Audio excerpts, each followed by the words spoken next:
자, 오늘 정말 뜨거운 주제죠. 바로 장기 보유 특별공제. 우리가 흔히 장특공이라고 부르는 이 제도의 폐지 논란에 대해 한번 제대로 파헤쳐 보겠습니다. 아니, 이게 그냥 만약에 하는 이야기가 아니라는 거예요.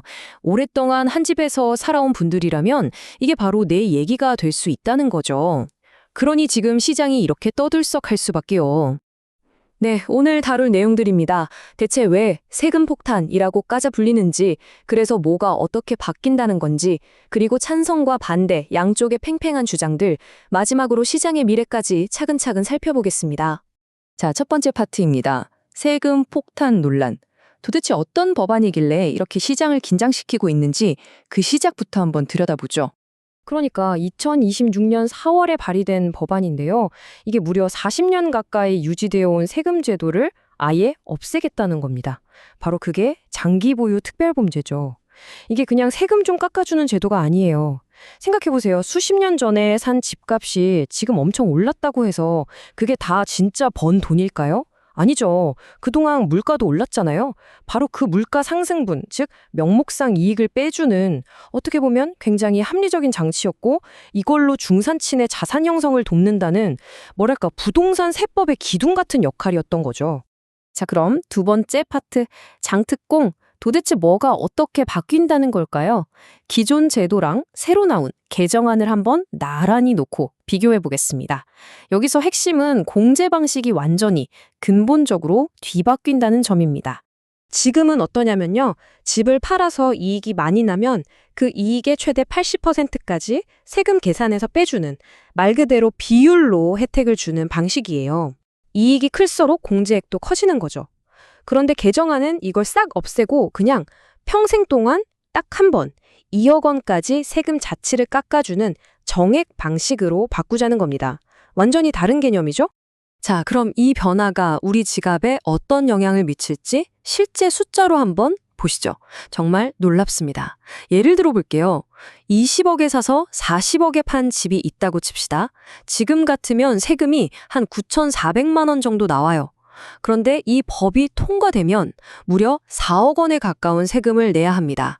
거의 3억 원이 넘게 4.3배나 뛰는 거예요. 정말 폭탄이라는 마음이 치름맛 나네지요? 물론 이렇게 큰 변화에는 다 이유가 있겠죠? 세 번째 파트입니다. 찬성하는 쪽에서는 이걸 조세 형평성을 위한 개혁이라고 부릅니다. 이 법안을 추진하는 쪽의 논리를 한번 들어보겠습니다. 네, 윤종호 의원의 말인데요. 핵심은 간단합니다. 소득 있는 곳에 세금 있다는 대원칙을 바로 세우자는 거죠.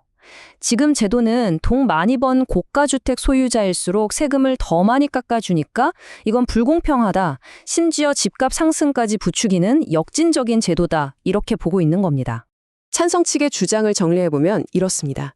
첫째, 지금 제도는 부자 감세다. 양도차익이 큰, 그러니까 비싼 집 가진 사람에게 혜택이 쏠리니 이건 역진적이라는 거고요. 둘째, 이게 바로 똘똘한 한 채 현상을 만든 주범이라는 겁니다. 사람들이 어떻게든 비싼 집 한 채에 올인하게 만들어서 시장을 왜곡시킨다는 거죠. 그래서 비율 공제 대신 모두에게 똑같은 금액을 공제해 주는 게 훨씬 공평하고 투기를 막는 길이기도 하다고 주장하는 겁니다. 자, 이번엔 네 번째 파트. 반대편의 목소리를 들어볼 시간입니다. 이분들은 이 법안을 그냥 세금 폭탄이라고 부릅니다. 왜 그런지 그 이유를 한번 살펴보죠. 정말 절절한 목소리죠. 이분 말씀처럼 평생 한 집에서 성실하게 살아온 게 투기냐는 겁니다. 특히 소득이 딱히 없는 어르신들 입장에서는 집을 옮기려고 해도 세금 때문에 엄두도 못 내고 결국 살던 집에 그냥 갇혀 살아야 하는 거 아니냐. 이런 불안감이 굉장히 큰 거죠. 그래서 주거의 감옥이라는 말까지 나오는 겁니다. 이런 개인적인 우려가 그냥 몇몇 사람의 이야기가 아니라는 걸 이 숫자가 보여줍니다. 법안이 공개되고 딱 열흘 만에 무려 1만 6천 개가 넘는 반대 의견이 쏟아졌어요. 이건 정말 이례적인 수준의 반발이라고 할 수 있습니다. 반대 측의 논리를 크게 5가지로 정리해 볼 수 있는데요. 첫째, 이건 세금의 기본 원칙을 어기는 거다. 수십 년간 오른 물가까지 전부 소득으로 보고 세금을 매기는 건 부당하다는 거죠.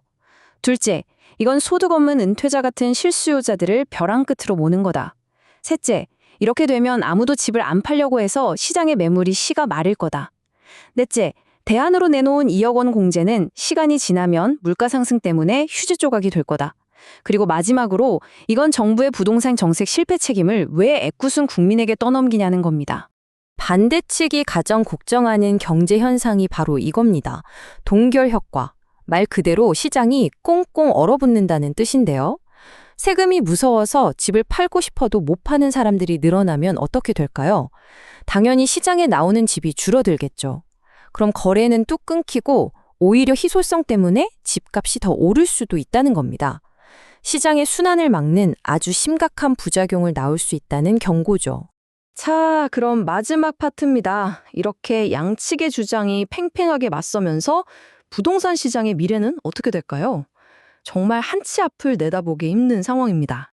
결국 이 논쟁은 두 개의 중요한 가치가 정면으로 충돌하는 문제입니다. 한쪽에서는 세금은 공평해야 한다고 외치고 다른 한쪽에서는 시장을 안정시키고 오래 산 사람들은 보호해야 한다고 말하는 거죠. 이 두 마리 토끼를 다 잡으려다 보니까 딜레마에 빠진 겁니다.